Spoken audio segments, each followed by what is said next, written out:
Hi guys, मेरा नाम है साहिल खान और आज की वीडियो शुरू करते हैं। सबसे पहली न्यूज़ है केतन पारेख की। तो केतन पारेख फिर से एक्टिव हो गए हैं और वो फिर से बैन हो गए हैं। फिर से उनके ऊपर केस हो सकता है। केतन पारेख वही है जिन्होंने स्कैम किया था शेयर मार्केट का 1998 से 2002 के बीच का।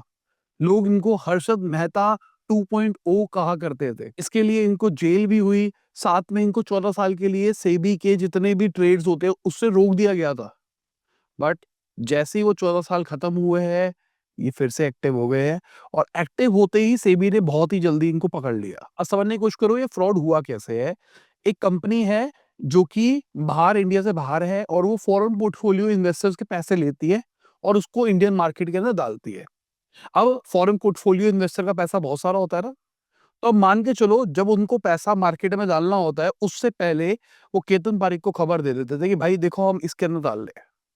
अब अगर पहले ही पता लग गया है कि भाई अगर किसी शेयर को खरीदा जा रहा है या फिर बेचा जा रहा है, तो आप पहले से ही अपनी कॉल ले सकते हो। अगर आपको पता है किसी शेयर को खरीदा जा रहा है, खरीदने का मतलब डिमांड बढ़ने वाली है। डिमांड मतलब उसके प्राइस ऊपर भागेंगे। इट्स बेटर उसको पहले खरीद लो। जब डिमांड के चक्कर में वो बढ़ेगा तब उसको बेच देना। सिमिलरली अगर किसी को बेचा जा रहा है तो आपने पहले ही उसको बेच दिया। जैसे ही वो और ज्यादा नीचे गया फिर आपने उसको खरीद लिया। तो बहुत ही स्ट्रैटेजिक तरीके से काम किया गया। सेबी ने फिर से इनको पकड़ लिया है।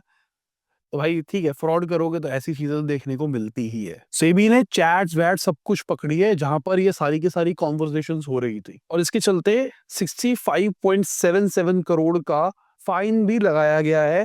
बेसिकली उन्होंने जो प्रॉफिट किया था वो पूरा पूरा जब्त कर लिया है। एक और स्कैम की बात करके चले तो उसके अंदर शुभमन गिल को बुलाया गया है। 450 करोड़ की पॉन्जी स्कीम का स्कैम था जिसके अंदर शुभमन गिल ने भी 1.95 करोड़ रुपीस इन्वेस्ट करे थे।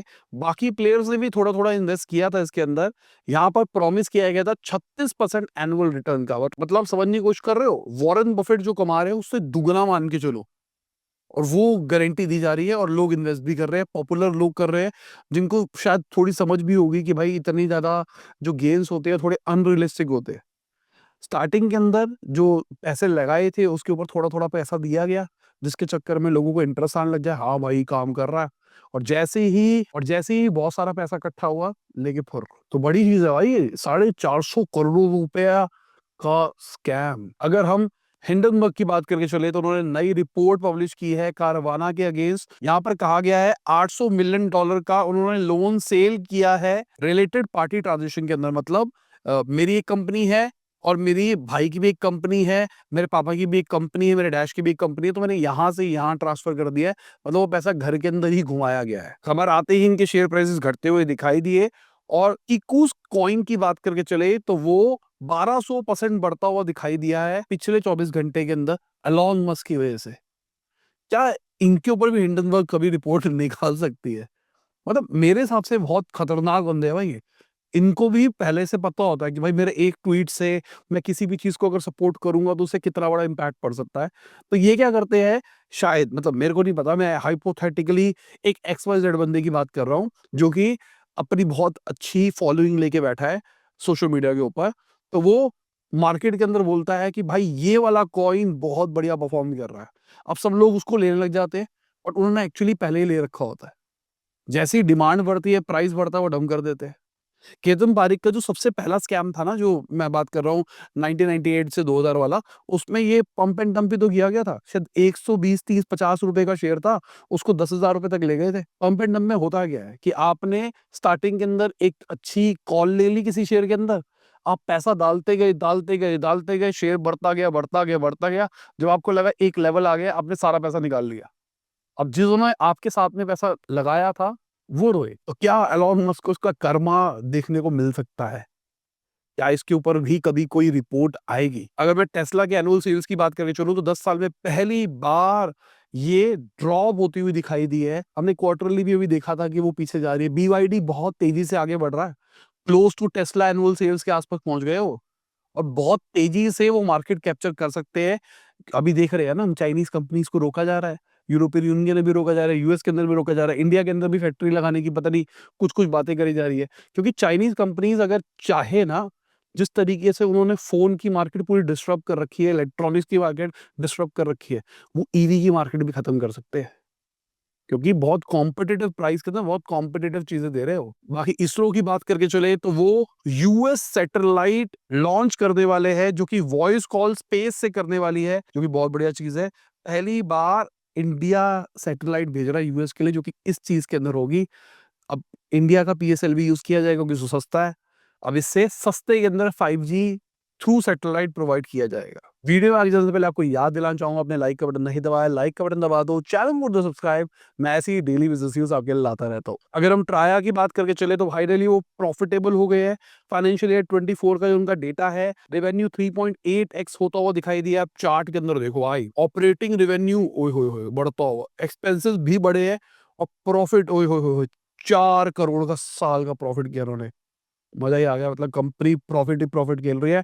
अभी तक कंपनी 96 करोड़ रुपया रेस कर चुकी है, जहां पर अप्रैल 2024 के अंदर 75 करोड़ रुपए उन्होंने रेस किया था। 1 रुपया कमाने के लिए 94 पैसा ये कंपनी खर्च करती है। अगर हम फिटर की बात करके चले, जो कि एक फिटनेस स्टार्टअप है, उन्होंने 11 करोड़ का लॉस रिपोर्ट किया है। यहाँ पर आप चार्ट के अंदर देखो, रेवेन्यू घटा है, एक्सपेंसेस भी घटे हैं, लॉसेस बहुत अच्छे लेवल पे इंप्रूव होते हुए दिखाई दिए है। बट मैंने पहले भी आपको बहुत बार बताया है कि अगर कोई एक फंडेड स्टार्टअप है, वो अपने रेवेन्यू को नीचे लेके जा रही है, इसके 2 रीजन है। एक है कंसोलिडेशन।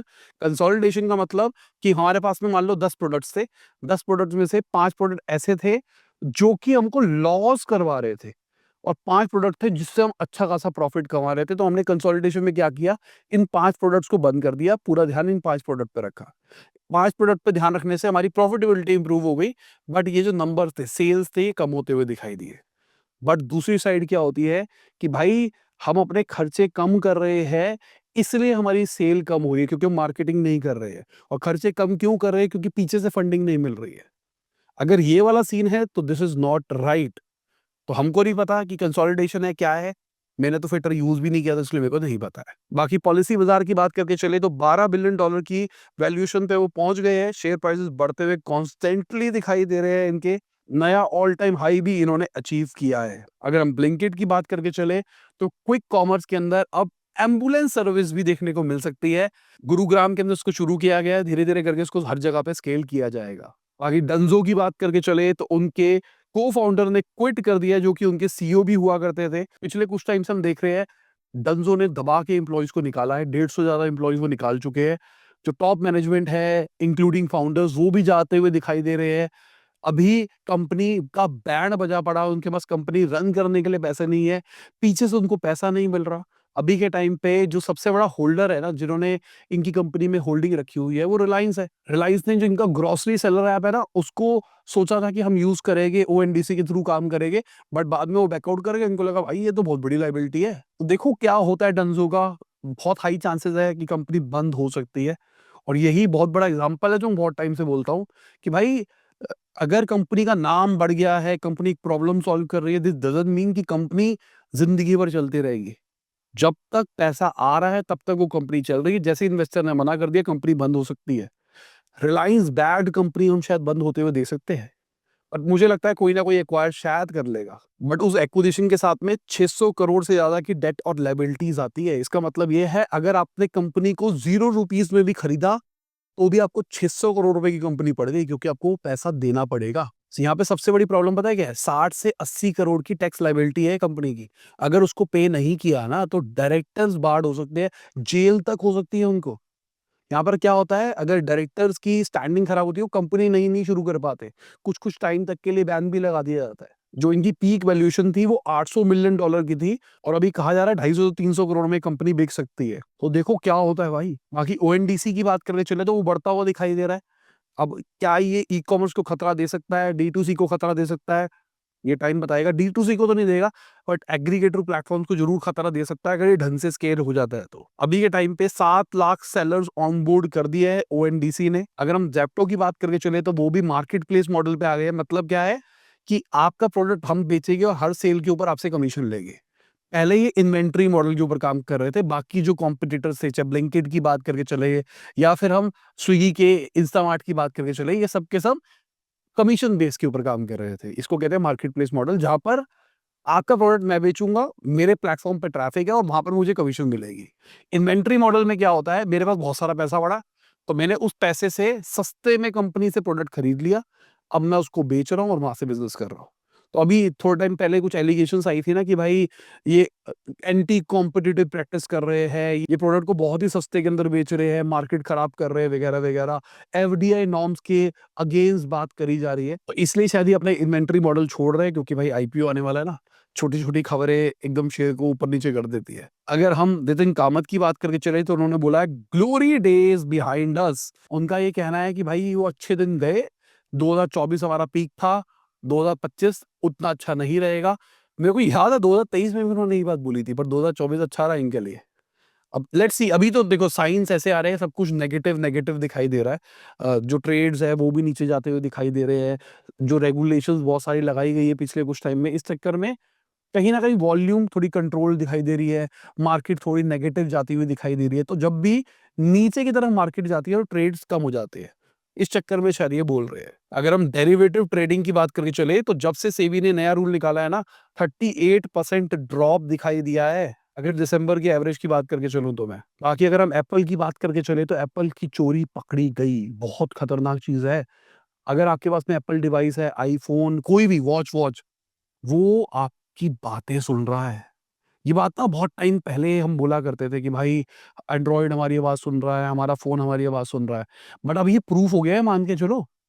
ऑल्दो एप्पल ने बोला है कि ऐसा नहीं है, बट आपको पूरी कहानी समझाने की कोशिश करता हूँ।